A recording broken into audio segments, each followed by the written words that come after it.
como a parábola do bom samaritano. Lucas capítulo de número 10, versículo de número 25, a parábola do bom samaritano. Eu vou aguardar que você encontre, você pode dar um ok aí na sala, aí onde você está assistindo, dizendo assim: eu achei já, pastor, estou aqui ligado, estou aqui com você, e nós vamos estar orando por você daqui a pouquinho, amém? Lucas capítulo de número 10, versículo de número 25, Lucas capítulo de número 10, versículo de número 25, diz a palavra do Senhor assim: certa ocasião, um perito na lei levantou-se para pôr Jesus à prova e lhe perguntou: mestre, o que preciso fazer para herdar a vida eterna? O que está escrito na lei? Respondeu Jesus: como você a lê? Ele respondeu: ame o Senhor, o seu Deus, de todo o seu coração, e de toda a sua alma, e de todas as suas forças, e de todo o seu entendimento, e ame o seu próximo como a si mesmo. Disse Jesus: você respondeu corretamente, faça isso e viverá. Mas ele, querendo justificar-se, perguntou a Jesus: quem é o meu próximo? Em resposta, Jesus lhe disse: um certo homem descia de Jerusalém para Jericó quando caiu nas mãos de assaltante, e esses lhe tiraram as roupas, espancaram-no e se foram, deixando-o quase morto. Aconteceu que, descendo pela mesma estrada, um sacerdote, quando viu um homem, passou pelo outro lado. E assim também um levita, quando chegou ao lugar, ouviu, passou pelo outro lado. Mas um samaritano, estando de viagem, chegou onde se encontrava o homem, e quando viu, e teve piedade dele, aproximou-se, enfaixou-lhe as feridas, derramando nelas vinho e óleo. Depois colocou sobre o seu próprio animal, levou-o para uma hospedaria e cuidou dele. No dia seguinte deu 2 denários ao hospedeiro e lhe disse: cuide dele, quando eu voltar pagarei todas as despesas que você tiver. Qual desses 3 você acha que foi próximo do homem que caiu nas mãos dos assaltantes? Aquele que teve misericórdia, respondeu o perito da lei. Jesus lhe disse: vá e faça o mesmo. Amém. Senhor, fala conosco essa noite. Nessa tarde, Senhor, ensina-nos a tua preciosa palavra. Guia-nos, Senhor, porque nós queremos e precisamos ouvir a tua voz. Senhor Jesus, ao levantar as minhas mãos, eu te peço: toca, Senhor Jesus, a cada vida, aonde quer que essa palavra chegue agora. Senhor, as impossibilidades caiam por terra, as incertezas caiam por terra. Senhor, quantos irmãos estão assistindo essa live agora, Senhor, que estão isolados na sua casa por causa da Covid, e outros estão isolados por causa da depressão, por causa da angústia e tantas outras coisas. Mas, Senhor, nós nos levantamos agora e repreendemos toda a enfermidade, e declaramos a cura e a libertação em nome de Jesus. Amém e amém. Sentem-se, queridos, fiquem à vontade, desfrutem da palavra de Deus. Eu quero falar essa noite, ou nessa tarde, permitam-me falar essa tarde sobre compaixão. Compaixão ao próximo. Vivemos um século onde nós somos extremamente, quando eu falo somos, começa por mim. Somos extremamente individualistas. Corremos atrás dos nossos próprios objetivos, os nossos próprios sonhos. Já não buscamos mais a Deus como se Ele fosse o nosso único recurso, mas como se Ele fosse um recurso.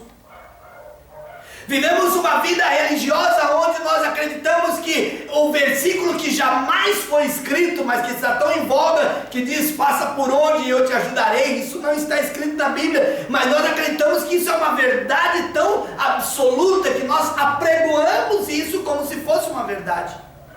Agora, ao entrarmos na palavra de Deus, eu quero convidar você, querido amigo que está nos assistindo, minha irmã que está nos assistindo, você que está nos acompanhando essa tarde, eu quero convidar você: corre. Não é andar vagarosamente, não, mas corre. Desespere-se em ter compaixão pelo próximo, o seu vizinho, a sua vizinha, as pessoas que estão nos hospitais, nas cadeias, as pessoas que estão muitas vezes corrompendo-se e sendo corrompidos. eles precisam urgentemente da sua compaixão. Nós temos já suficientemente promotores, nós temos já suficientemente secretários de turismos do inferno para levar o povo ao inferno. Seja você uma pessoa que tenha compaixão pelas almas, seja você uma pessoa que tenha amor pelas almas. E talvez venha a sua pergunta: mas o que é compaixão? Ora, o dicionário Webster diz assim, que a palavra compaixão, definindo, é um sentimento de grande simpatia e angústia diante de alguém que está passando ou que passou por um contratempo, por um problema, acompanhado do desejo de aliviar o sofrimento. Também compaixão é o mesmo que misericórdia. Então, eu gosto muito dessa ideia do Webster, do dicionário Webster, que fala que compaixão é simpatia e angústia por alguém que está passando ou porque alguém que tenha passado algum momento de dificuldade, ponto. Mas ele não para, e compaixão não termina aí, ela continua dizendo que é acompanhada do desejo de aliviar o sofrimento. Então não é somente, ai, coitadinho, né? Puxa vida, que tristeza. Não, é a necessidade, é o desespero por fazer algo para alguém. Raiz Coral canta uma canção que diz: dê o seu melhor, que alguém também fará por você. Essa é a lei da semeadura. Você quer que tenha compaixão de você? Tenha compaixão primeiro. Também a palavra compaixão, ela traz no seu sinônimo a ideia de misericórdia. Misere, que vem, a etimologia nos leva para miséria, que nos leva, mas não a miséria, o espírito de miséria, porque o espírito de miséria é o que leva o acovardamento. O espírito de miséria é que leva você a ter espírito de medo, a espírito de covardia e tantas outras coisas. Não é esse tipo de miséria. Miséria é esvaziamento, é nada. Ainda nós poderíamos utilizar o termo no grego que é kenosis. Kenosis no grego é o ato de esvaziar-se a si mesmo, a ponto de perder a própria identidade para fazer abertura a outro, se encontrar no outro. Isso é miséria. Esvaziar em tal ponto que você, o seu desejo seja agradar o próximo. Esvaziar a tal ponto que toda a sua vontade seja fazer com que o próximo seja abençoado por você. Isso se aplica diretamente no ministério.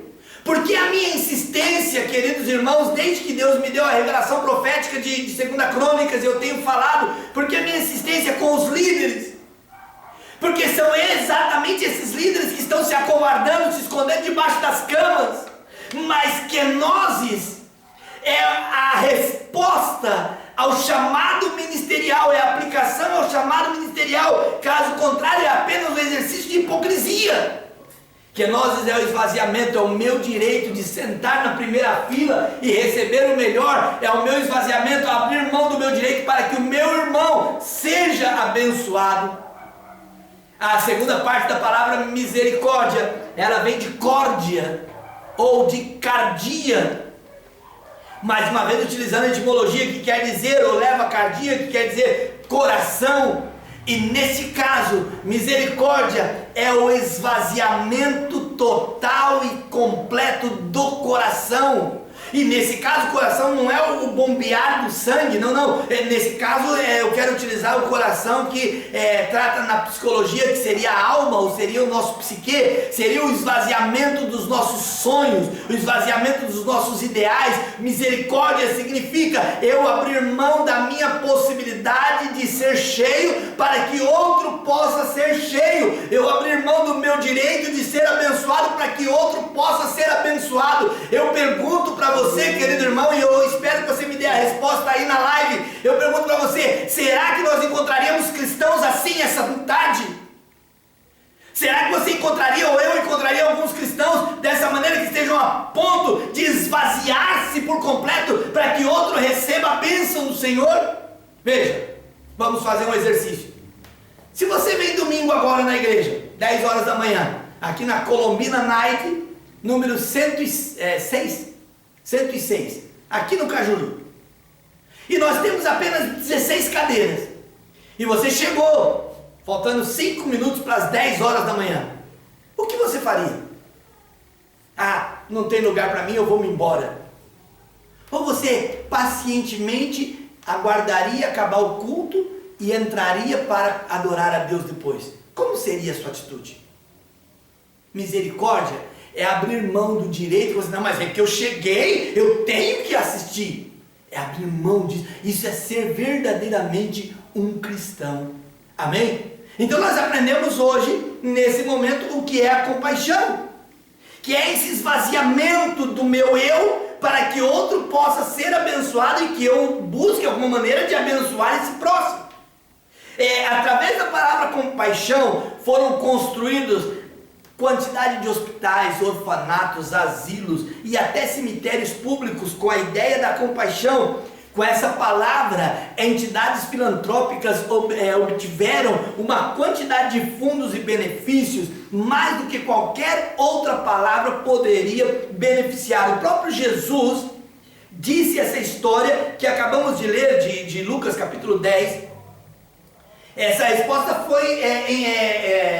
proposta foi em resposta a um advogado, a um perito da lei, que lhe pergunta: mestre, o que eu farei para herdar a vida eterna? Essa pergunta era bem apropriada, porque na verdade esse perito da lei, ele não queria herdar a vida eterna, ou ele não buscava, mas ele queria pegar o Senhor em algum enrosco. E o que o Senhor responde para ele? Olha, o que é que diz a lei?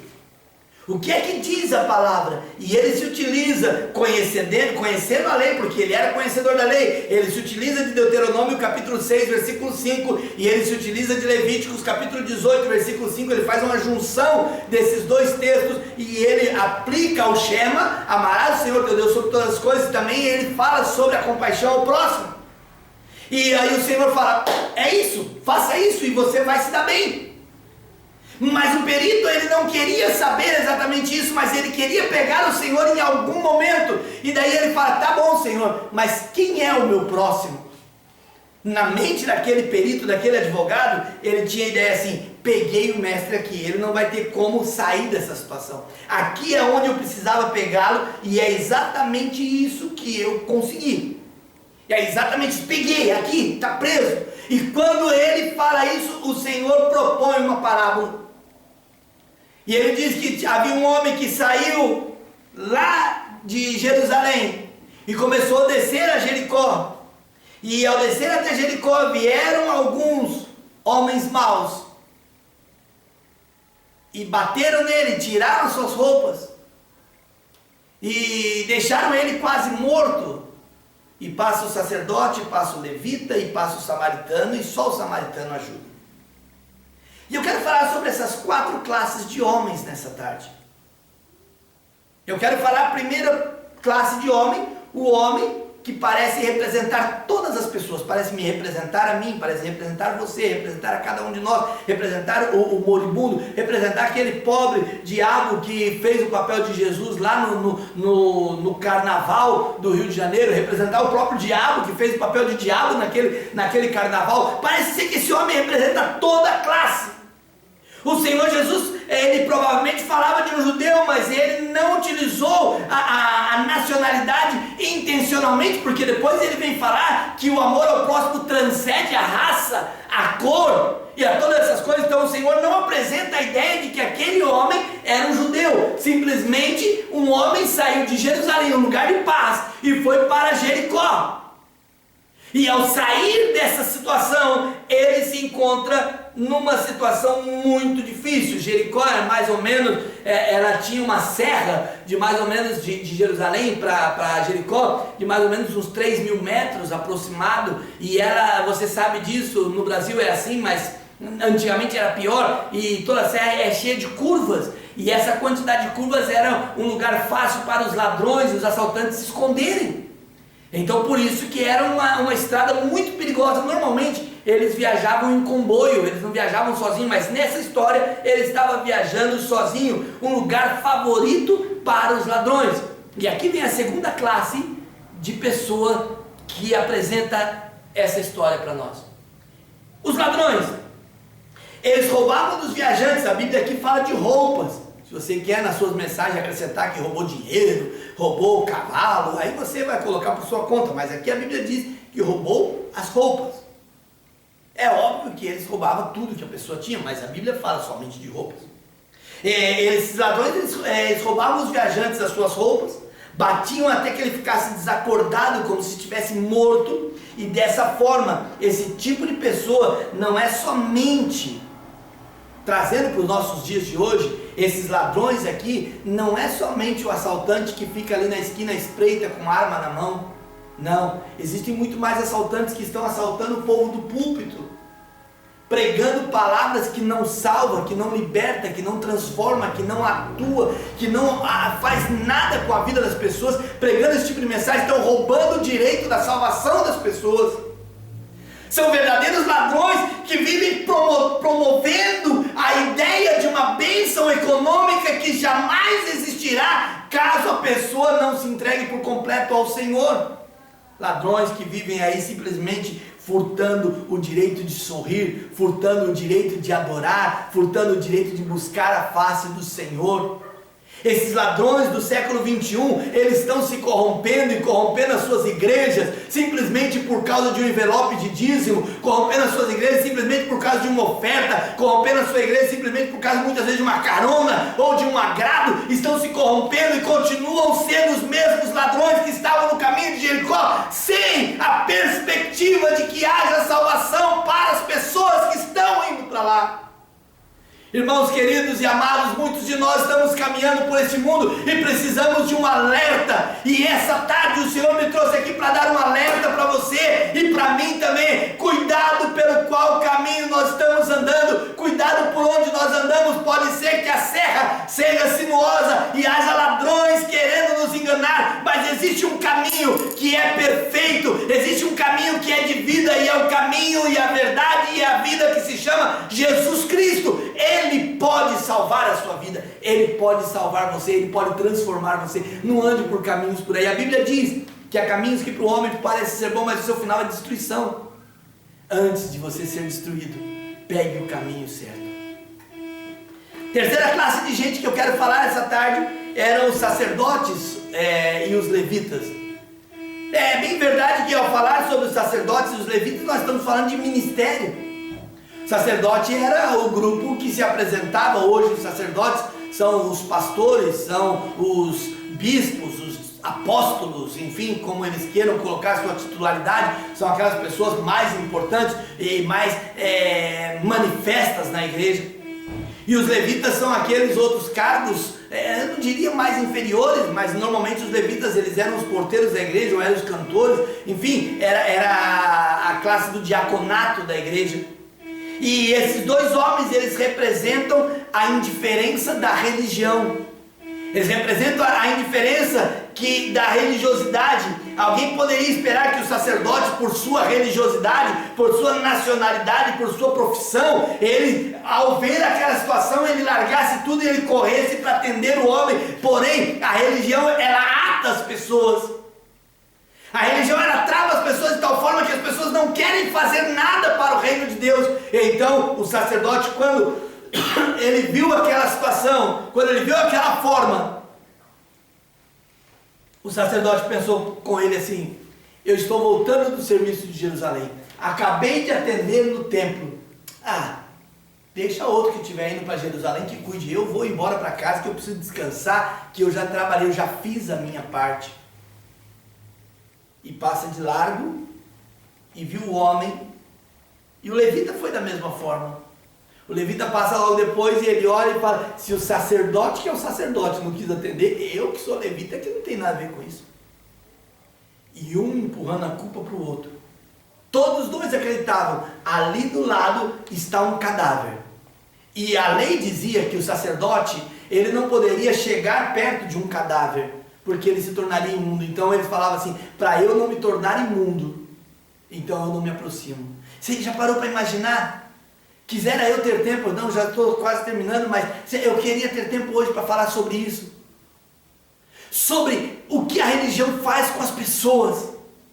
Ali estava um homem moribundo, quase morto.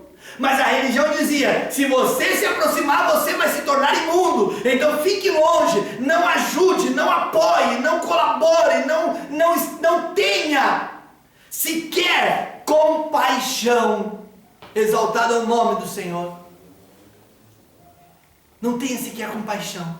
E ali para o sacerdote, para o levita, e eles passam de lado e falam: não, eu não posso, porque a religião me ensina que se eu tocar eu serei imundo. Eu até poderia salvar essa vida, eu até estou voltando do templo, eu até poderia dar um hospital particular para ele, mas a religião me proíbe de fazê-lo.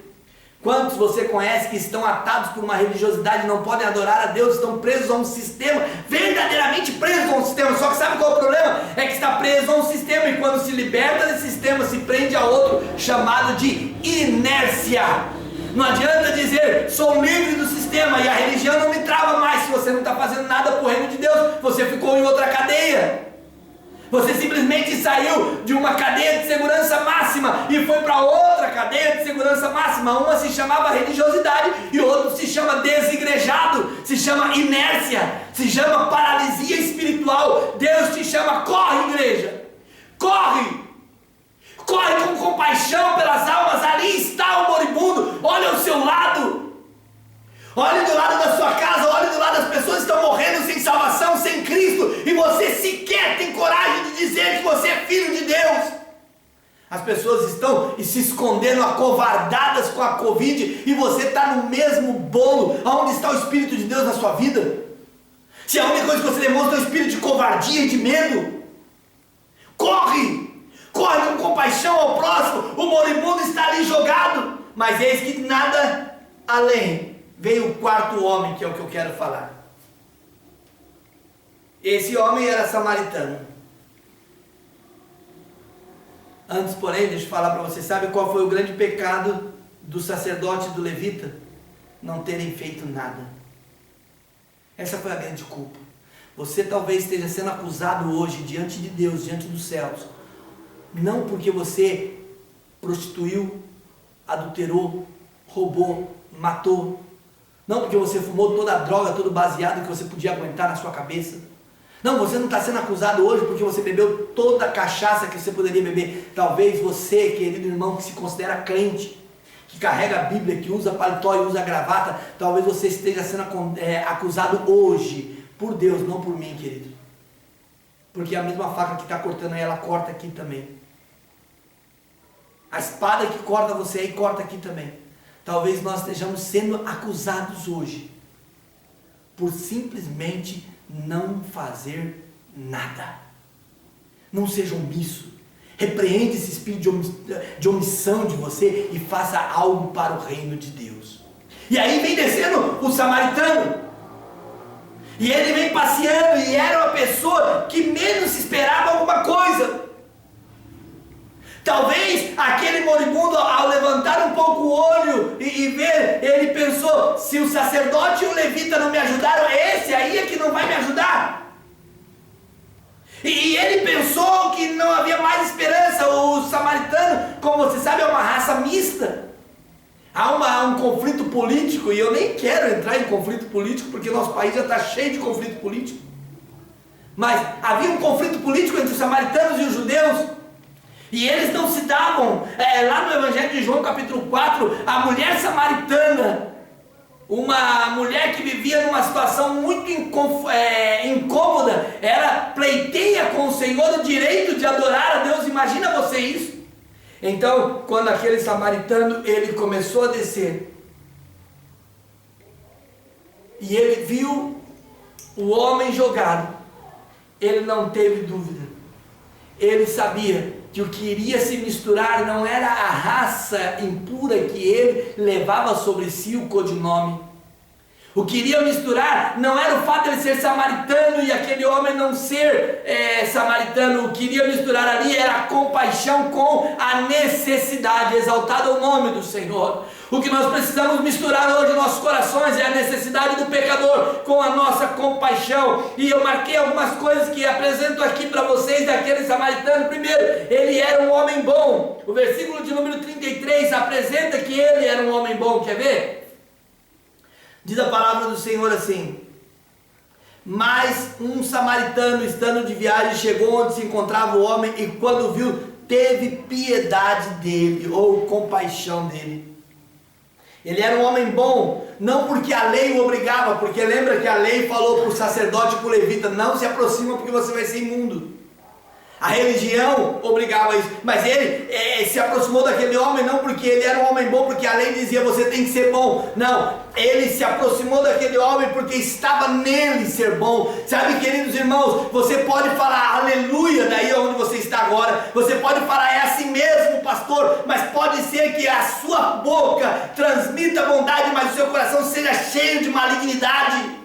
Na hora da adversidade, na hora da necessidade, é que será provado quem você realmente é. E ninguém pode ser bom, a não ser o homem e a mulher que tem o Espírito Santo, porque a palavra de Deus fala que o fruto do Espírito é bondade.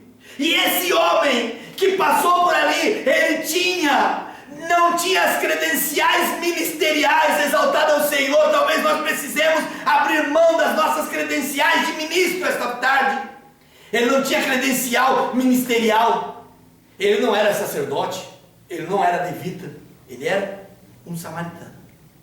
E ao passar por ali, ele olhou aquela situação e ele tinha algo que é mais importante do que qualquer credencial ministerial que você possa ter aí com você agora. Ele tinha algo, ele tinha o fruto do Espírito, que é bondade. Ele era bom, a essência daquele homem era boa, a natureza daquele homem era bom, o serviço não foi obstruído por conveniência, ele era uma pessoa dadivosa. Ele não olhou e falou: poxa, mas eu só estou com esse dinheiro, se eu ajudar ele agora eu vou ficar sem nada. Não, a situação era inconveniente, a situação era gravíssima, a situação era aterrorizante. Você imagina a cena comigo, querido? Acabei de falar para você agora que Jericó ia para Jericó e era uma estrada sinuosa, descendo a serra. Você imagina essa cena comigo? E ao descer a serra, ao descer ali estavam os ladrões, e agora os ladrões que haviam acabado de roubar aquele homem provavelmente estavam escondidos em alguma gruta, em alguma caverna por ali. E quando desce da sua cavalgadura o samaritano, e ele pega aquele homem, ele olha e ele vê que tem vida, ele mistura um pouco de vinho e ele derrama azeite nas feridas, ele cura as feridas, e agora ele fala: o resto da viagem eu vou a pé, para que esse homem possa ir aqui na minha mula, no meu jumento, para que ele possa ir aqui. E o restante da viagem ele iria a pé. Agora a viagem seria mais demorada, agora já não seria tão rápido, seria devagar, despacio, calmo. Havia um moribundo ali, tinha que segurar ele na cela para ele não cair, e devagarzinho. Os assaltantes talvez poderiam estar às espreitas ali esperando: agora nós podemos roubar mais um, porque agora vai ter mais um. Mas ele abriu mão do direito, e quando ele chega até a hospedaria, e ele olhar os seus bolsos, e talvez ele tinha ideia do que ele ia fazer com aquele dinheiro: eu vou comprar isso, eu vou comprar aquilo, eu vou fazer aquilo outro, e talvez ele tinha suas ideias, os seus projetos com dinheiro. Mas quando ele chega na hospedaria, ele coloca o homem numa cama, ele prepara e pede para o hospedeiro e fala assim: olha, dono da hospedaria, o senhor cuida dele, eu vou continuar a minha viagem, mas eu volto, e quando eu voltar, eu pago a diferença. Além dele abrir mão dos seus propósitos, queridos irmãos, essa história é muito linda, mas ela parece ser tão utópica, né? Parece ser tão distante da nossa realidade, porque eu não quero abrir mão dos meus direitos, é o meu direito, eu lutei para alcançar o meu direito, eu sou fulano de tal, e é por isso que a nossa nação está perecendo. E nesse sentido, aquele homem, ele ao abrir mão do seu direito, ele derrama azeite que era parte do seu patrimônio, ele abre mão do seu dinheiro, ele corre o risco de continuar sendo assaltado. Isso demonstra uma terceira qualidade naquele homem, que ele era íntegro. Nós precisamos de crentes íntegros essa noite. No dia de hoje, crentes que possam abrir mão do seu direito, de qualquer coisa, mas poder abençoar outros para que possam chegar na casa de Deus. Não apregoe medo. Queridos, sejamos honestos. Deixa eu falar de mim. Você acha que nessa pandemia, nesse desespero todo, você acha que nosso coração não fica com medo? Você acha que nós não sentimos medo, nós não sentimos uma preocupação? Meu Deus, como é que vai ser? Eu sinto medo como homem. Você tem o direito de sentir medo como homem, como mulher. Estar preocupado que você não tem o direito como crente a pregoar o medo. O que você não tem o direito é ser o embaixador de má notícia. Nós temos uma notícia: Jesus Cristo salva, cura e batiza com o Espírito Santo, e Ele está aqui para curar todo enfermo. Agora, o seu pessoal, o seu particular, essas coisas você tem que subjetivar para que alcance o objetivo, que é Cristo Jesus. Esse homem era íntegro. Quando chegou na hospedaria e falou para o dono da hospedaria: olha, se eu estiver devendo mais alguma coisa, o homem falou: eu acredito em você, pode ir em paz, vai tranquilo e paga o restante quando você voltar. A quarta característica desse homem: ele não estava obstaculizado, pelo iminente prejuízo que ele estava tomando. Eu não sei quanto que nós poderíamos pensar, mas vamos dizer que esse viajante que sofreu o acidente de percurso e que agrediram ele tenha ficado 5 dias no hotel hospedado, recebendo medicamento, café da manhã, almoço e janta. Quanto você acha mais ou menos que seria esse custo? No mínimo, talvez você tenha uma conta aí na sua cabeça, você pode até digitar ela aí: pastor, eu acho que ele gastou tanto. Digita aí para a gente saber que você está assistindo e partilhando essa mensagem. Mas pensando baixo, num hotel simples, ele gastou no mínimo R$1.000 com esse homem por 5 dias. Teve médico, teve comida, teve no mínimo R$1.000, gastou mais, mas no mínimo 1.000. Eu e você seríamos capazes de gastarmos R$1.000 com amigos nossos, com pessoas que nós gostamos, com os nossos filhos, com os nossos netos. Mas será que você gastaria R$1.000 com alguém que você nem sabe o nome? E ainda colocar o seu nome à prova e dizer assim: ó, se houver gasto mais alguma coisa, quando eu voltar eu pago isso. Ele não criou obstáculo e chegou lá no hospedeiro e falou: olha, tá vendo? A religião de vocês não fez nada. Vocês não são judeus? Cadê o judaísmo fez por ele? Não. Ele não chegou batendo no peito e falando assim: tá vendo? Passou lá o sacerdote, passou o levita. Cadê os crentes que fizeram alguma coisa? Eu fiz. Não. Ele simplesmente falou assim: olha, é um grande obstáculo para mim, eu estou abrindo mão do meu recurso para abençoar essa vida, mas quando eu voltar, eu continuo a pagar o que ele ficou devendo aí. Não é raça, não é cor, não é credo, não é nada disso. O homem desafortunado precisava que alguém o ajudasse, e ele encontrou em um homem que olhou para ele e viu muito mais do que um ser humano da religião tal, cheio de tal, isso, aquilo. Encontrou nele um ser humano que precisava de apoio. A igreja do Senhor tem que ser esse hospital, queridos. Por que eu tenho pregado tanto que a igreja tem que estar aberta nessa pandemia? Porque nós temos que ser um hospital de cura de alma. As pessoas têm que entrar aqui aflitas, desesperadas, e receber o conforto, e receber a palavra de salvação. Então, para concluirmos, nós precisamos colocar as coisas em ordem. O Senhor Jesus virou para o perito da lei, para aquele advogado, e falou para ele a última frase que eu acho fantástica, que o Senhor falou assim, perguntou para o perito assim: quem é que foi próximo daquele viajante? E o perito não teve coragem de falar: foi o samaritano, porque isso daí ia depor muito contra ele. E ele falou assim: aquele que teve misericórdia dele, aquele que teve compaixão. E o Senhor falou o quê? Vá e faça o mesmo. Que nós possamos ter essa mesma ordem. E talvez a sua pergunta, ou a minha pergunta para você essa noite, para nós encerrarmos essa mensagem, é: como podemos no século 21 obedecer esta ordem de Jesus? E eu anotei aqui algumas coisas para terminar. Primeiro, nós podemos obedecer a ordem do Senhor Jesus sendo o tipo de pessoa que era aquele samaritano.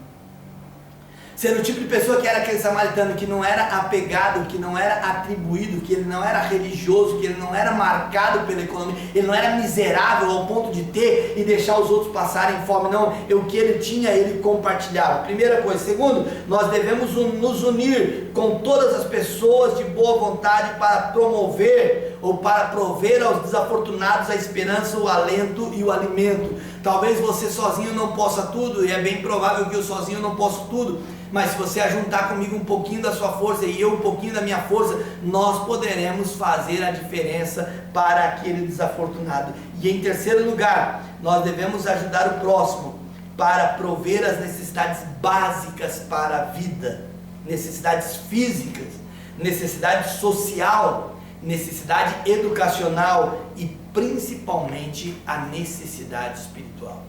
Que Deus os abençoe. O meu apelo a você é: run church, run. Corre, igreja, corre. Corre com a compaixão pelo próximo. Amém.